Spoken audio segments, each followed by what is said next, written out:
Hello everyone, welcome again to another biology class. This is me Hrithik Mishra. स्वागत है आप सभी का चैनल पर. हम लोग क्या आज देखने वाले हैं, तो हम लोग आज देखने वाले हैं autosomal inheritance.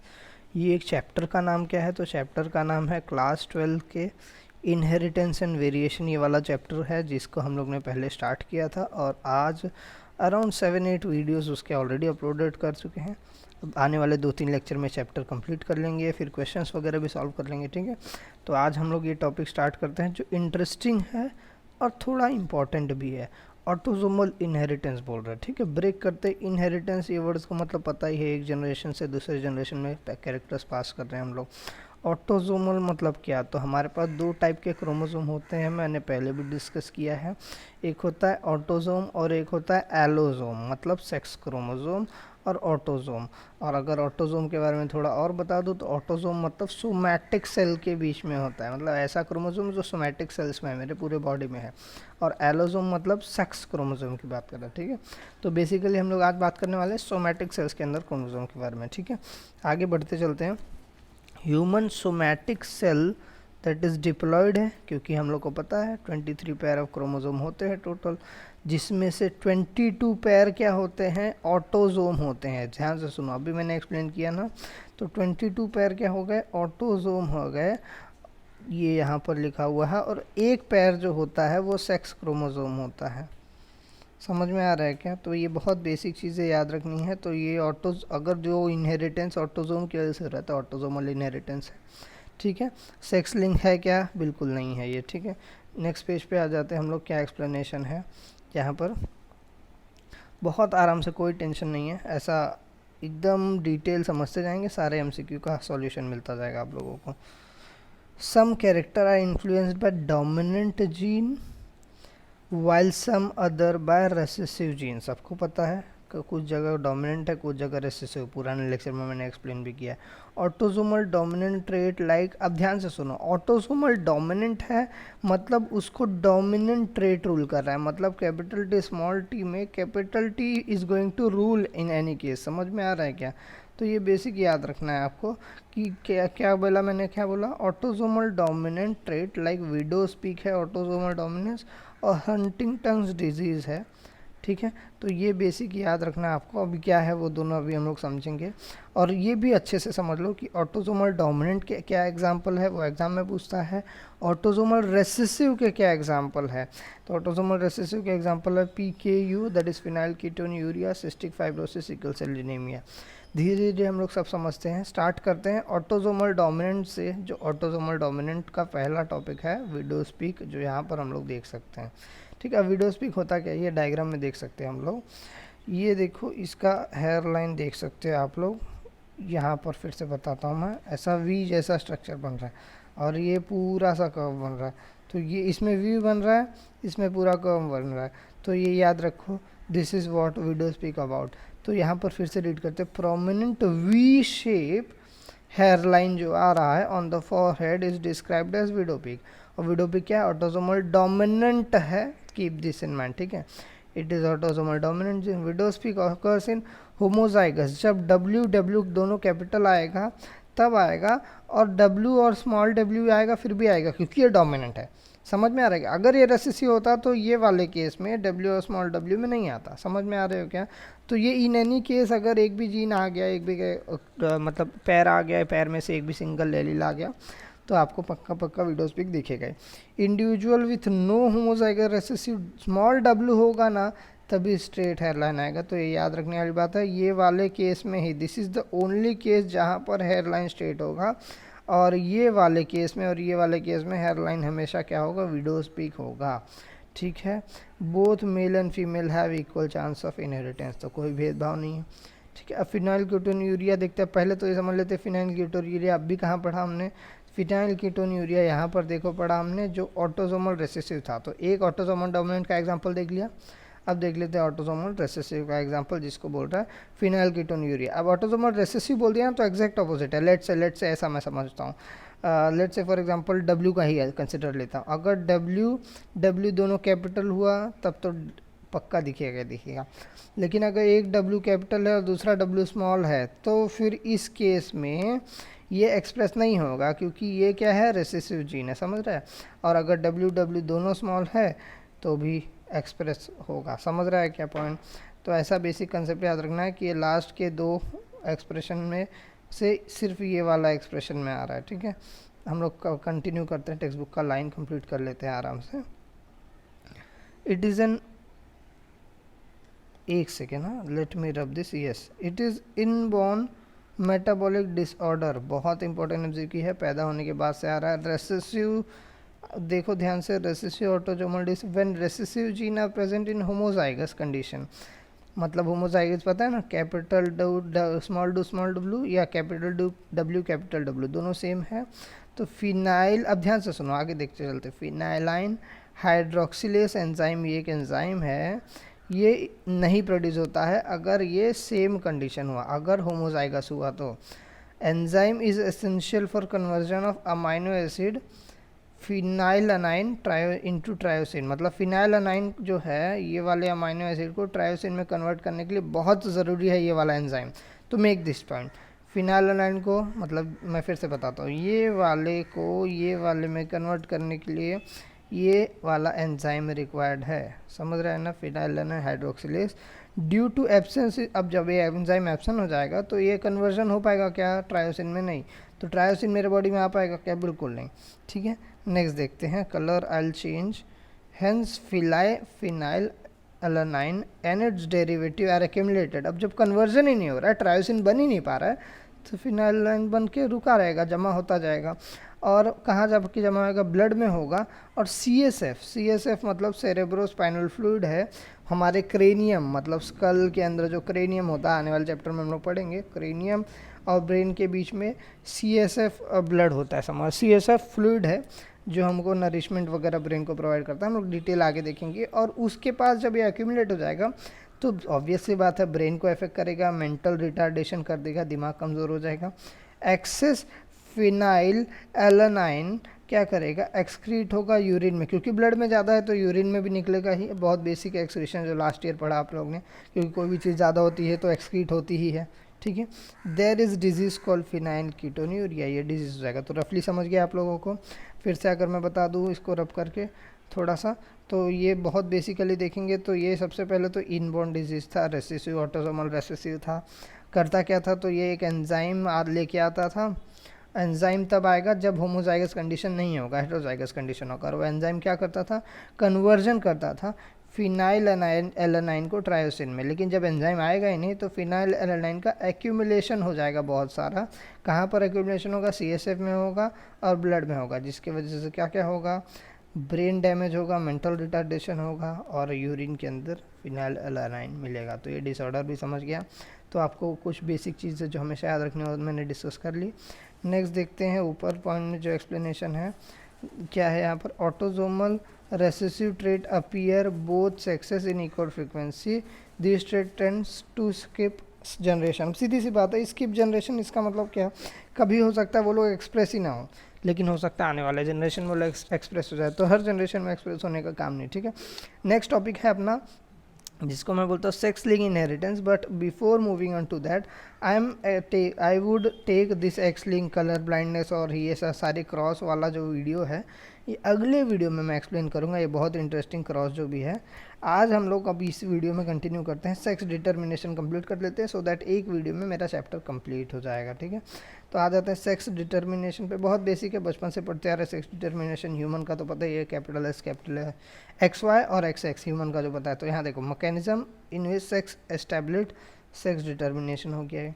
Term sex refers to sexual phenotype, मतलब फिजिकल कैरेक्टर, मेल है या फीमेल है, ठीक है, बहुत बेसिक याद रखना, मेल या female. In some species both male and female reproductive organ are present in same organism, पता है ना हमको, जिसको हम लोग हर्माफ्रोडाइट बोलते हैं या बायसेक्सुअल बोल सकते हैं या मोनोविशियस बोल सकते हैं, जहाँ दोनों सेक्सेस एक ही में प्रेजेंट है। लेकिन कुछ या फिर बहुत सारे स्पीशीज़ ऐसे हैं जहाँ पर मेल और फीमेल अलग होंगे, जैसे कि हम लोग तो डायोशियस प्लांट हो गए, यूनिसेक्सुअल है, जैसे ह्यूमन्स आर डायोशियस, पता है ना हम लोग के बारे में, ठीक है। तो अब यहाँ पर आगे देखते हैं, जर्मन बायोलॉजिस्ट हैंकिंग साहब ने क्या बोला है। तो साइंटिस्ट का नाम कभी भी आप याद रख लो कि आप भूलने का अफोर्ड नहीं कर सकते, किसी भी तरह से साइंटिस्ट को भूलना नहीं है। कहीं पर भी बायोलॉजी में दिखा साइंटिस्ट तो अंडरलाइन कर लो और लिख लो कहीं पर। इन्होंने क्या किया, while studying spermatogenesis sperm formation, spermatogenesis sperm formation जब कर रहे थे ये अनासा ट्राइस्टिस के अंदर, तो नोटिस क्या किया 50% ऑफ स्पर्म जो है receive unpaired chromosome while 50% sperm do not receive it, मतलब आधा रिसीव कर रहा है और आधा नहीं रिसीव कर रहा है। तो Henking gave a name to the structure X body, क्या नाम दे दिया, एक्स बॉडी दे दिया, ठीक है। But could not explain its role in sex determination. अब वहाँ पर ध्यान दो, further investigation by other scientist led to conclusion कि ये एक्स बॉडी जो हैंकिंग बोल रहा था वो एक्चुअल में एक्स क्रोमोसोम है, ठीक है। तो साइंटिस्ट को क्या फिर से बोलते हैं, हैंकिंग साहब ने स्पर्मेटोजेनेसिस की पढ़ाई की, बाद में पता चला कि जो जनरेशन आगे जा रहा है तो 50% पुराना आ रहा है लेकिन 50% पता नहीं कहाँ से आ रहा है, तो उन्होंने उसका नाम एक्स बॉडी दे दिया। बाद में रिसर्च के बाद उसको एक्स क्रोमोसोम नाम दे दिया गया। Can we proceed. तो सेक्स डिटर्मिनेशन ह्यूमन बींग, कुछ लाइन रीड करने की ज़रूरत ही नहीं मुझे, डायरेक्ट मैं आता हूँ पॉइंट पे, सबको पता है क्योंकि 46 टोटल क्रोमोसोम होते हैं, 23 पैर में होते हैं, ठीक है। अब यहाँ पर ध्यान दो, या तो एक्स एक्स होता है हमारे पास या तो एक्स वाई होता है। अगर एक्स वाई हुआ तो बहुत ऑब्वियस है मेल है, एक्स एक्स हो गया तो बहुत ऑब्वियस है फीमेल है, ठीक है। तो ये तो बेसिक कंसेप्ट आपको पता ही है। यहाँ देखते हैं नीचे, फीमेल के लिए क्या है, तो 44 ऑटोजोम तो कंपलसरी होनी ही चाहिए, प्लस डबल एक्स क्रोमोसोम होना चाहिए। वही मेल के लिए क्या है, 44 ऑटोजोम होनी चाहिए।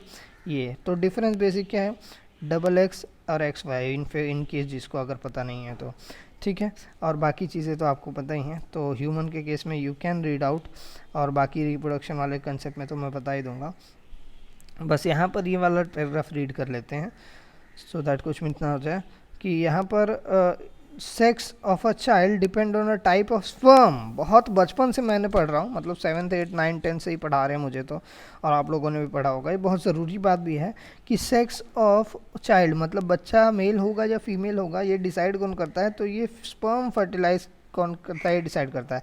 इसका मतलब बहुत बोल्ड लैंग्वेज में लिखा हुआ है, father is responsible for determination of sex. ये इंडियन टेक्स्ट बुक में बहुत ज़्यादा ज़रूरी है बोल्ड लेटर्स में लिखना, क्योंकि हमारे पास स्टिग्मा है बहुत सालों तक, फीमेल्स के साथ, औरतों के साथ बहुत प्रॉब्लम क्रिएट होता था कि नहीं मुझे लड़का चाहिए, मुझे मेल चाइल्ड चाहिए, तू मेल चाइल्ड कैसे नहीं दे पा रही तो तुझे मरना पड़ेगा, एक्सेट्रा एक्सेट्रा। अभी भी कुछ गांव वगैरह में है। तो ये अवेयरनेस के लिए बहुत ज़रूरी है कि मेल आए या फीमेल आए, हमेशा उसके लिए रिस्पॉन्सिबल मेल का स्पर्म है। अगर मेल का स्पर्म एक्स एक्स हुआ तो जो यंग वन आएगा, अगर मेल का स्पर्म एक्स एक्स हुआ तो यंग वन जो आएगा वो गर्ल होने वाली, फीमेल होने वाली। अगर वो मेल का स्पर्म एक्स वाई से वाई लेके आएगा तो सीधी सी बात है बॉय प्रोड्यूस होगा। तो सीधी सी बात है, हु इज़ रिस्पॉन्सिबल। एक्चुअली देखा जाए तो ना इधर मेल नॉर फीमेल कोई रिस्पॉन्सिबल नहीं, लेकिन फिर भी तुमको रिस्पॉन्सिबल लेना है तो फीमेल को मत पकड़ो भाई, तुम पहले रिस्पॉन्सिबल हो, फीमेल बाद में, ठीक है। इनफैक्ट फीमेल तो है ही। नीचे देखते हैं सेक्स डिटर्मिनेशन इन बर्ड्स कैसा है, बहुत बेसिक है, जैसा अपने केस में था वैसे हम इनको भी देख लेंगे फटाफट। ये वाला डायग्राम देखेंगे तो शायद बहुत इजी हो जाएगा हमारे लिए। पेरेंट्स देखते हैं, मेल और फीमेल, ध्यान से सुनो। हमारे पास जो मेल का स्ट्रक्चर था एक्स और वाई था मेल का, फीमेल एक्स और एक्स था। अब इसमें जस्ट अपोजिट देखो, डबल जी मतलब सेम मतलब होमोजाइगस इज फॉर मेल, और जेड डब्ल्यू बोला या जी डब्ल्यू बोला तो दैट इज़ फॉर फीमेल। तो ये एक चीज़ याद रखनी है, 2n याद रखोगे। बाकी तो हमको पता ही है कि ये डिवीजन कैसा होता है। तो n प्लस जी डिवाइड हो गया, और यहाँ पर भी n प्लस जी और n प्लस डब्ल्यू डिवाइड हो गया। तो बाद में हमको पता है कि अगर डबल जी आ गया तो मेल हो गया, और जी और डब्ल्यू आ गया तो फीमेल बर्ड होने वाली है, ठीक है। सम इंटरेस्टिंग ब्रीड के इंटरेस्टिंग फैक्ट के बारे में बता दूँ तो ये बहुत इंटरेस्टिंग तो है ही, लेकिन पहले मैं डिस्कस करूँगा हनी बी के बारे में, साथ में मैं बताऊँगा एक वर्ड यूज़ करता हूँ मैं हनी बी के साथ, जिसको मैं बोलता हूँ पार्थेनोजेनेसिस। सुना होगा आप लोगों ने, क्या बोला मैंने, पार्थेनोजेनेसिस। ये बहुत बेहतरीन वर्ड है। प्लांट के लिए मैं पार्थेनोकार्पी यूज़ करता हूँ। डेफिनेशन क्या है, तो पार्थेनोकार्पी मतलब क्या था, पार्थेनोकार्पी मतलब था formation of fruit without fertilisation. याद होगा अगर आपने 11th में पढ़ा है तो, फॉर्मेशन ऑफ फ्रूट बिना फर्टिलाइजेशन के फ्रूट आ रहा है तो पार्थेनोकार्पी। वैसे ही बिना फर्टिलाइजेशन के अगर ऑफस्प्रिंग आ रहा है, कितना इंटरेस्टिंग पॉइंट है कि फर्टिलाइजेशन नहीं हो रहा है, मतलब मेल और फीमेल गैमेट फ्यूज नहीं हो रहे फिर भी ऑफस्प्रिंग आ जा रहा है। तो ऐसे वाले कंसेप्ट को क्या बोलता हूँ मैं, एंट्रेंस में पूछता है पार्थेनोजेनेसिस। लिख लो आप लोग कहीं पर पार्थेनोजेनेसिस, ठीक है। आगे बढ़ते हैं हम लोग, और ये हनी बी में दिखेगा, और ये जो ऊपर कंसेप्ट दिया हुआ है जिसको हम लोग बोनेलिया विरवेडिस बोल रहे हैं, तो इसमें भी दिखेगा, ठीक है। तो आगे देखते हैं, in honey bee chromosomal mechanism of sex determination is haplodiploid type. बहुत बेसिक है, कोई टेंशन वाली बात नहीं है। मतलब ये क्या होगा कि ऐसा देखते हैं कि 2n या डिप्लॉइड जो होगा वो हमेशा फीमेल होगी, और मेल जो होगा वो हमेशा हैप्लॉइड होगा। मतलब ध्यान से सुनो, क्या हैप्लॉइड कौन होगा, मेल, और डिप्लॉइड कौन, 2n मतलब क्या, डिप्लॉइड कौन होगी, फीमेल। तो ये याद रखना है हमेशा, बस इतना ही बेसिक इस वाले पैराग्राफ से मिल रहा था। नेक्स्ट पैराग्राफ में अगर हम लोग देखेंगे तो ये बहुत इंटरेस्टिंग चार्ट दे दिया है जो जनरली बुक में नहीं दिया होता था, तो मुझे ऐसा क्लास में ड्रॉ करवाना पड़ता था, but it is fortunate, we are fortunate कि बुक में ही दे दिया गया है, मेरे को ड्रॉ करने की ज़रूरत नहीं। फीमेल और मेल दिख रहा है, पहले ही मैंने डिस्कस कर लिया कि 2n32 और ये n16 ऐसा कंसेप्ट है। अब n16 का माइटोसिस होगा तो n16 आगे जाके माइटोसिस होगा तो haploid will give haploid only, reduction तो होता नहीं है। वेरस मियोसिस होगा तो डिप्लॉइड से हैप्लॉइड बन जाएगा, मतलब 2n से n बन जाएगा, 2n से n बन जाएगा। अब हमारे पास 3 स्ट्रक्चर हो गए, ध्यान से देखो, ये एक n और एक n। अब ये ध्यान से देखो, ये एक n और ये दूसरा n, ये फ्यूज़ हो गया और डिप्लॉइड बन गया। और जैसे ही डिप्लॉइड बना, तो हमको तो बचपन से पता है या फिर अभी पढ़ा, डिप्लॉइड मतलब फीमेल, तो फीमेल आ गई। लेकिन भैया यहाँ देखो, n जो 16 है ये डायरेक्ट n16 बन जाएगा, दैट इज़ हैप्लॉइड बन जाएगा। और n16 आया तो ये तो बहुत अच्छे से पता है कि ये मेल होता है। तो अच्छा ये ध्यान से सुनो, ये मेल जो आया इसमें कोई भी दूसरे पेरेंट का इन्वॉल्वमेंट नहीं है। ध्यान से देखो, यहाँ ये सिर्फ अकेला है, ये इसमें कोई दूसरे पेरेंट का इन्वॉल्वमेंट ही नहीं है, दिख रहा है। तो ये कैसे फॉर्मेशन हो गया, तो विदाउट फर्टिलाइजेशन हुआ ना। और वेरस फीमेल के बारे में बात करूँ तो फीमेल देखो यहाँ पर, तो एक पेरेंट 1 और यहाँ दूसरा पेरेंट, दोनों का इन्वॉल्वमेंट, इसके लिए फीमेल फर्टिलाइजेशन से आएगा, मेल विदाउट फर्टिलाइजेशन। और इसी के लिए जो कंसेप्ट मैं बता रहा था तभी, जो यहाँ पर लिखा हुआ है, जिसका मैं नाम देता हूँ क्या, पार्थेनोजेनेसिस। तो ये बहुत इंपॉर्टेंट स्ट्रक्चर है, डायग्राम है, फिगर है, जो आपको याद रखना है। कुछ और चीज़ें हैं, जैसे कि मैं बता दूँ, यहाँ पर क्वीन एक वर्ड है, वर्कर एक वर्ड है, और ड्रोन एक वर्ड है। तो मैं तीनों वर्ड एक्सप्लेन कर देता हूँ। Queen is always going to be female, worker is always going to be female, और ड्रोन क्या होगा, मेल होगा। तो ये 3 चीज़ें याद रखनी है। और हमेशा आपको याद रखना है कि क्वीन फर्टाइल है, और वर्कर जो है फीमेल है लेकिन स्टेराइल है, मतलब रिप्रोडक्शन का फीमेल में जिम्मेदारी क्वीन और वर्कर में से queen is going to reproduce, और वर्कर जो है सिर्फ उसके लिए काम करने के लिए है, वो स्टेराइल है, ठीक है। और ड्रोन का क्या काम है, तो ड्रोन का कुछ काम नहीं है भाई, रिप्रोडक्शन करके मर जाना है, ठीक है। अब differentiation and either work of the queen depending upon food, क्या खाएगी और उसके ऊपर रहता है। और यहाँ पर कुछ एक प्रोडक्ट्स है जो हमको पता है, हनी प्रोडक्ट्स बहुत ज़्यादा इंपॉर्टेंट होते हैं। तो डिप्लॉइड लार्वे जो होते हैं which get royal jelly as food develop in queen and other develop into worker. तो बहुत इंपॉर्टेंट एमसीक्यू मिल गया, जिसको रॉयल जेली खाने को मिल जाएगा वो क्वीन बन जाएगी, मतलब वो फर्टाइल हो जाएगी, और जिसको नहीं मिला तो वो वर्कर बन जाएगी, मतलब स्टेराइल हो जाएगी। तो बहुत बेसिक सा फंडा है ऐसा। और आगे देख सकते हो आप लोग ने, मैं बहुत सारा कलरफुल करके मैंने पूरा चैप्टर कंप्लीट किया था। तो चैप्टर का जेनेटिक डिसऑर्डर वाला पार्ट ऑलरेडी मैंने अपलोड कर दिया, ऑलमोस्ट चैप्टर के 8-9 वीडियो अपलोड कर दिए हैं। मैं फिर से एक बार फाइनल बता देता हूँ, रेस्पिरेशन एंड सर्कुलेशन क्लास 12 के टेक्स्ट बुक का मैंने पूरा कंप्लीट कर दिया है, एमसीक्यू टेस्ट वगैरह भी ले लिया है। इनहेरिटेंस एंड वेरिएशन जो अभी वाला चैप्टर देख रहे हो, ये ऑलमोस्ट पूरा कंप्लीट है, सिर्फ एक लेक्चर और लगेगा और पूरा कंप्लीट कर दूंगा। इसके बाद एमसीक्यू टेस्ट भी ले लूँगा, एक टेस्ट ऑलरेडी ले चुका हूँ मैं। प्लस अब दूसरी चीज़ ये है कि एक्सरसाइज, कुछ बच्चों का डिमांड था कि सर एक्सरसाइज का क्वेश्चन करवा दो, तो मैं ये जैसे ही चैप्टर कंप्लीट होगा तो मैं रेस्पिरेशन का और इनहेरिटेंस, ये वाले चैप्टर का, दोनों का एक्सरसाइज क्वेश्चन भी करवाने वाला हूँ, ठीक है। और उसके बाद एमसीक्यू टेस्ट तो एवरी मंडे होता ही है आप लोग को। तो आप लोग अभी तक अगर वीडियो देख रहे हो तो मतलब समझ में आ गया कि वीडियो आपको समझा है। तो प्लीज़ मेक श्योर कि आप लोग क्या करोगे, फटाफट चैनल को सब्सक्राइब कर दो अगर आप लोग ने नहीं किया है। अगर आप लोग ने कर दिया है तो अच्छी बात है, दोस्तों से शेयर कर दो। और लाइक करना तो भूल गए हो आप लोग में से कुछ लोग ने कर दिया है तो लाइक भी कर दो। और आपको कुछ मीडियम बता दूँ तो you can contact us on WhatsApp group मैंने बनाया है, उसमें आप ज्वाइन हो सकते हो। इंस्टाग्राम पे हमारा पेज है जो डिस्क्रिप्शन में मिल जाएगा, वहाँ फॉलो करें, वहाँ टेस्ट वगैरह मैं लेता हूँ। टेलीग्राम पे हमारा चैनल है जहाँ पर नोट्स मैं भेजता हूँ। और फिर फेसबुक पे हमें लाइक कर सकते हो जहाँ पर मैं रेगुलर पोस्ट और वीडियोस अपलोड करता रहता हूँ। तो आपकी इन्फॉर्मेशन के लिए बहुत इनफ है। जो भी सोशल मीडिया प्लेटफॉर्म आप यूज़ करते हो सारी जगह आप रीच आउट कर सकते हो, ठीक है, कॉन्टैक्ट कर सकते हो। मिलते हैं हम लोग नेक्स्ट वीडियो लेक्चर में, चैप्टर ख़त्म करेंगे। तब तक के लिए क्या करना है, take your good care, bye bye.